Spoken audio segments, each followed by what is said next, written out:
Hi friends, today I'm going to cover cloud, on-premises, servers, terminology for beginners. In case if you are already experienced in these technologies, please don't go through this video. This is not for you. This is mainly for beginners.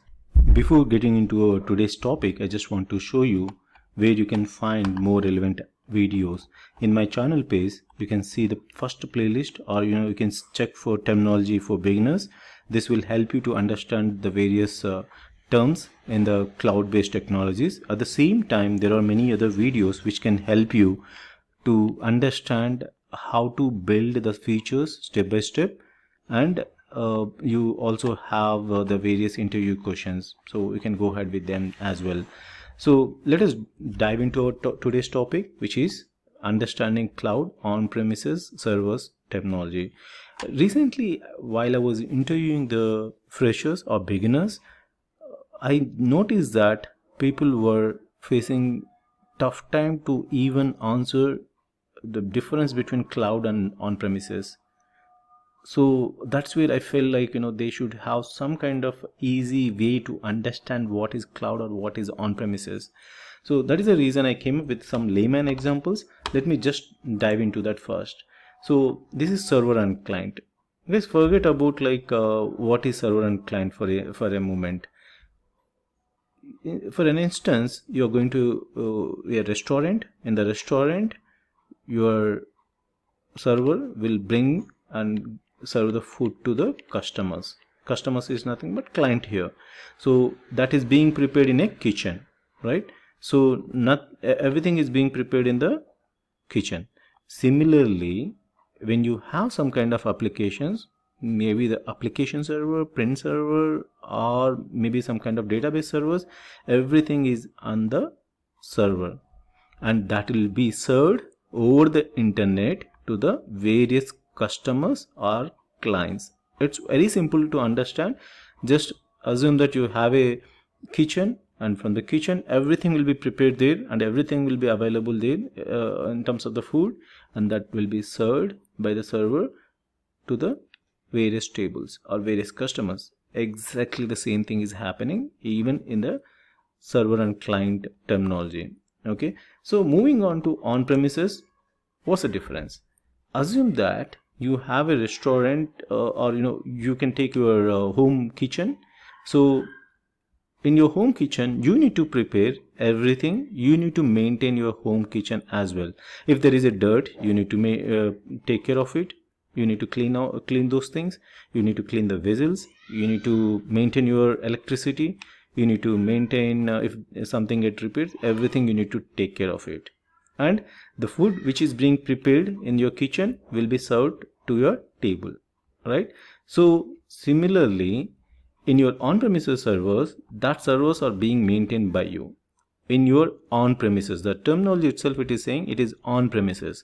That means in your office, you have to manage your all servers, and you need to take care about the electricity, you need to take care of the power backup, cooling system, everything, cleaning, everything should be maintained by you as it is your own server. What if we get a repair in the servers that also need to be managed or repaired by you? What if I want a server in another location? That means you need to set it up those servers there, and you need to manage even in those geography. Similarly, if you want to move on to the other country, there also you need to maintain configure or maintain your home kitchen, and then you will prepare your own food in your home kitchen, right? So same thing will happen even in on-premises servers. So you can see the major difference by comparing with a restaurant. If you go to the restaurant, you don't need to worry about many things. You just directly order the food will be served to your table. You will pay it and come out of it. Okay, if you don't like after two food items, then also you don't worry, you just pay for the two items and come out, right? So but if it is home kitchen, you should have that food, or you need to dump it. That means it is going to be wasted. Exactly the same thing is happening in the on-premises servers also. Assume that you need four different type of applications need to be configured for everything, like the software, hardware, or the extra things what it is required, like backup servers, archival servers, everything need to be taken care by yourself. That means you need to bring extra hardware, you need to bring extra power, cooling, the space, everything need to be taken care. In every terminology the same thing. You can apply the kitchen example. In case if you need multiple food items onto your table, that means you need to buy all those food items to prepare, and then you will bring it to your kitchen and prepare, right? Similarly here, if you are going to configure mail servers, print servers, database servers, or the application servers, everything need to be configured on your on-premises by your own. Okay, coming to the cloud. So if you go to the restaurant, everything will be prepared by them. You don't need to worry about what ingredients they're adding or what kind of food they're adding, what is the quantity they are going to give. So you don't really care. If there is a problem with the kitchen, they will take care. They will maintain everything, but that will be served ultimately to the table. So you are cared about the food which is served to you, and then you will pay for it. Exactly the same thing will happen in the cloud computing also. So when you want something, you can just simply consume those services and pay for what the consumption you are making it out of it, right? So whenever you want to come out of the cloud computing, you can come out, just pay for that particular month and come out of that. You don't have any commitment, or you don't have any hardware purchases, nothing. You're not investing on any space. You're simply buying the hardware and paying the rent for that. Exactly the same thing is happening in the restaurant. You're just simply taking the food and paying for whatever the consumption you are having in the restaurant. And if you want to dump the after 2 items you feel that this is nonsense, I don't like it anymore, then you can come out, walk out of the restaurant. Similarly here also in the cloud computing, at the same time, there will be hundreds of options when you go to a restaurant, right? You don't need to worry what are the ingredients and how they prepare it, but you have hundreds of options to eat, so you can select any one of them. Exactly the same thing in the cloud computing. What type of server, or what kind of mechanism, or what kind of big data platform you need, or what kind of hardware you need, everything you can select it. You don't need to worry about buying and all. You just simply go in the given menu and then select it and then use it. Okay, you don't need to estimate the cost. You don't need to go through everything like the biggest channel like recruitment or procurement area of it.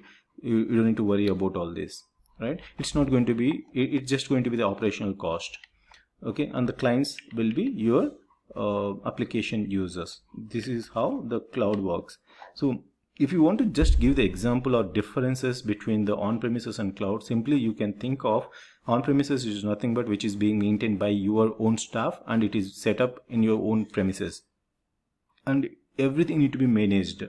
And you also need to think about what hardware, what software, what security, and what electricity, and how much power or how much cooling it is needed. Everything, backup, archival, everything need to be taken care when it is a on premises. When it is cloud, there are many services, many of these tasks are taken care by the cloud, and you will just pay as per the consumption. This is how you can explain. It's very simple to explain or simple to understand.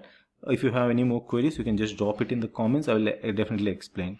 Okay, even for this one, I observed few beginners or few campus passed outs were struggling to answer. Coming to the cloud, these are the various servers. You can just understand file servers or the print servers, or because many guys doesn't know like what kind of servers usually available in the market or what need to be configured, right? Just at least you should have the theoretical knowledge while you are explaining to your interviewer as a beginner also.